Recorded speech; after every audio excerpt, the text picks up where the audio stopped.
పాకిస్తాన్‌లో ఈ తీవ్రవాదులతోనూను, అటు పక్కన నిఘా వర్గాలతోనూ సంబంధం ఉన్న ఒక వ్యక్తి పెట్టిన పోస్ట్ ఇప్పుడు సంచలనం సృష్టిస్తోంది. వాడి పేరు బుర్హానుద్దీన్ అనేటటువంటి వాడు. వీడు కాస్త ఇంటర్నల్ ఇష్యూస్‌కి సంబంధించినటువంటి ఇన్ఫర్మేషన్స్‌ని హైలైట్ చేస్తా ఉంటాడు.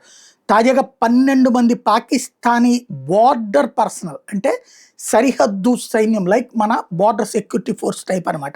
వాళ్ళని గుర్తు తెలియని వ్యక్తులు చంపేశారు. ఎలాగా డ్రోన్లతో చేశారు.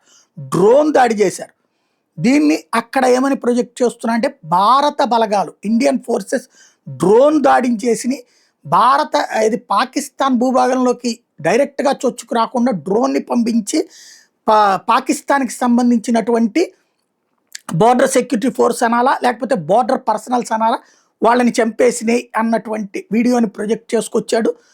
ఇది ఇప్పుడు సంచలనం సృష్టిస్తుంది. భారత ప్రభుత్వం కానీ బిఎస్ఎఫ్ కానీ భారత సైన్యం కానీ దీని మీద స్పందించలేదు. అతను కావాలని సృష్టిస్తున్నాడా లేకపోతే నిజంగా మనోళ్ళు సైలెంట్గా కొట్టారా అనేది తేలాల్సి ఉంది.